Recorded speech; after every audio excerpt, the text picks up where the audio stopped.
मुंबईमधल्या घाटकोपरमध्ये 4 मजली इमारत कोसळली होती. त्याच्यामध्ये 8 ते 10 जण अडकल्याची भीती आता व्यक्त केली जाते.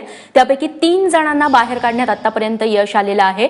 अजूनही शोधकार्य आणि मदत कार्य सुरूच आहे. गणेश ठाकूर आमचे प्रतिनिधी आता आपल्यासोबत आहेत. गणेश, तुझ्याकडे काय तपशील? या प्रकरणामध्ये अद्याप जी स्थानिकांकडून माहिती मिळते त्यानुसार 25 ते 30 लोक अडकले असू शकतील आणि त्याबद्दल माहिती त्यांनी जे स्थानिक प्रशासनाचे अधिकारी जे आहेत, फायर ब्रिगेड म्हणा किंवा पोलीस, त्यांना दिली आहे. पण फायर ब्रिगेडकडून अद्याप 8 ते 10 लोकांचाच आकडा आम्हाला मिळतोय. पण तसंच जे दुसरे कंट्रोल रूम्स आहेत डिझास्टर आणि इतर, तिथेही 30 ते 35 असा लोकांच्या अडकल्याची माहिती त्यांना मिळाल्याचं त्यांनी सांगितलंय. पण स्थानिक लोक जे आसपासच्या आजूबाजूच्या बिल्डिंग मध्ये राहतायत त्यांच्याकडनं माहिती मिळाली की नर्सिंग होम मध्ये बरेच लोक होती. त्याचबरोबर या इमारतीमध्ये जी घरं होती त्या घरांमध्ये काही लोक राहत होती. तर 3 लोकांना अद्याप काढण्यात यश मिळालेलं आहे.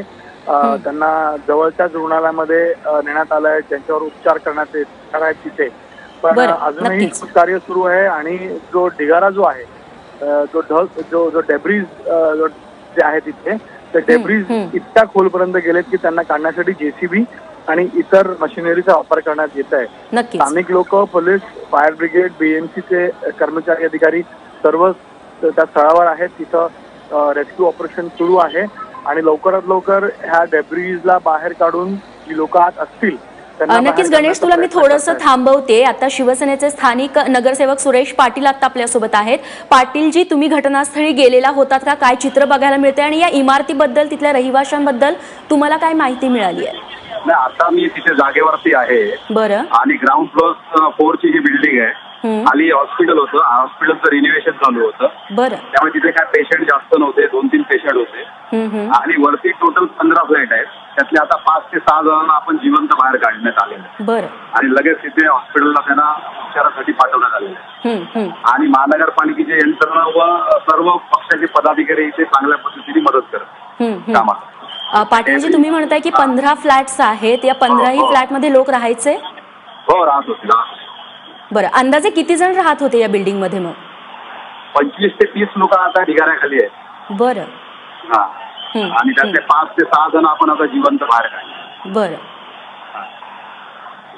पाटीलजी, त्या पद्धतीने आता तिथं मदत कार्य कशा पद्धतीनं सुरू आहे? पातळीवरती चालू आहे. सगळी यंत्रणा कामाला लागली. फायर ब्रिगेड असू दे, महानगरपालिकेचे असू दे, पोलीस यंत्रणा असू दे, चांगल्या आणि स्थानिक लोकांचाही सपोर्ट चांगल्या पद्धतीने आपल्याला मिळते. पाटीलजी, ही इमारत किती जुनी होती? या इमारतीला कधी काही नोटीस वगैरे पाठवण्यात आली होती? नोटीस, डिझास्टरची नोटीस आलेलीच असणार त्याला. बरं. हा, कारण हा वॉर्ड माझा नाहीये. मी पण प्रभाग समिती अध्यक्ष असल्या कारण मी आता स्वतः जातीने येतो उभा आहे. इथे नगरसेवक मंत्रीच आहेत.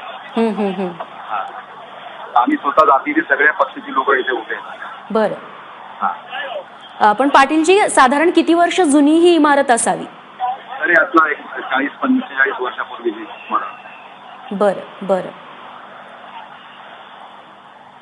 सोबतच पाटीलजी, तुम्ही म्हणताय की जवळपास 25 ते 30 जण याच्यामध्ये अडकल्याची भीती आहे. आजूबाजूचा परिसर पाटीलजी कसा आहे? इथे अग्निशमन दलाच्या गाड्या आहेत, त्या सहजपणे पोहोचू शकतील का?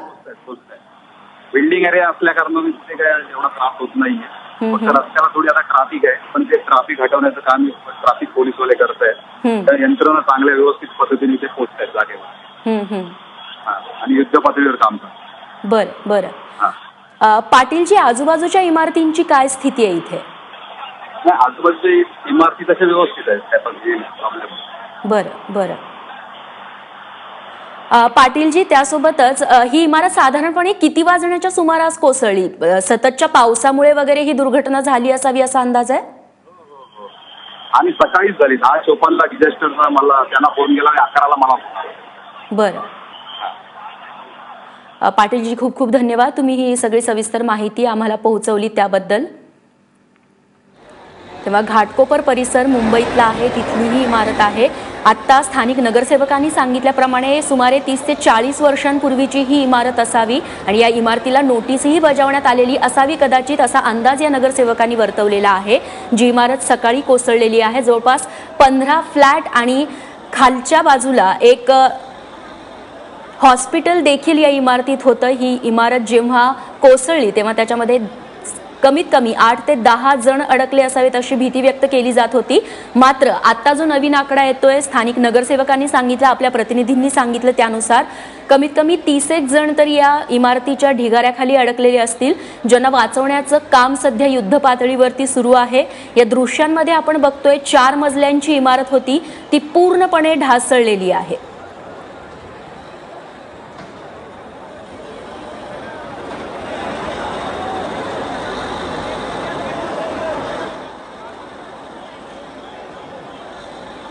सध्या अग्निशमन दलाचे जे जवान आहेत ते युद्ध पातळीवरती मदत कार्य सुरू त्यांनी ठेवलेलं आहे। ढिगाऱ्याखालून लोकांना काढण्याचं काम सुरू आहे। आतापर्यंत 3 जणांना वाचवण्यात यश आलेलं आहे, मात्र अजूनही या ढिगाऱ्याखाली काही लोक अडकल्याची भीती व्यक्त केली जाते।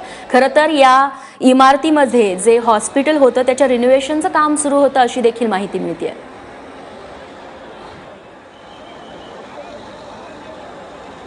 मनश्री पाठक आमच्या प्रतिनिधी आता आपल्यासोबत आहेत। मनश्री, या इमारतीच्या ढिगाऱ्याखाली 30 ते 40 जण अडकलेत अशी भीती व्यक्त केली जाते, तुझ्याकडे काय अधिक माहिती आहे? सध्या जी आपल्याला माहिती मिळते आहे ती नंबर 4 लेवलचा कॉल दिला गेलेला आहे डिझास्टर कंट्रोल आणि फायर ब्रिगेडला। सुरुवातीला हा नंबर 3 चा होता। सुरुवातीला जी माहिती येत होती की केवळ 8 ते 10 जण अडकलेत होती, मात्र हा आकडा आता अगदी काही मिनिटांमध्ये 30 ते 40 जणांवर जाऊन पोहोचलेला आहे।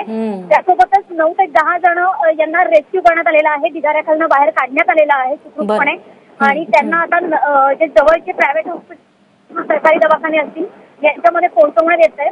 साधारणतः 108 अँब्युलन्स या तैनात करण्यात आलेल्या आहेत। त्याच्यामुळे आपण समजू शकतो की या घटनेची तीव्रता किती मोठी आहे।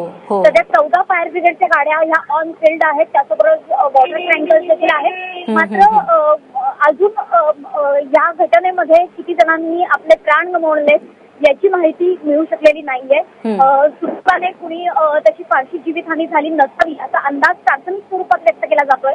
तर ज्या पद्धतीने अजून 40 जण ढिगाऱ्याखाली जर असतील तर निश्चितपणे या घटनेची तीव्रता, गंभीरता ही मोठी आहे। निश्चित। मनश्री, तू या संपूर्ण घटनेवरती नजर ठेवून राहा। तुर्तास धन्यवाद दिलेल्या माहितीबद्दल।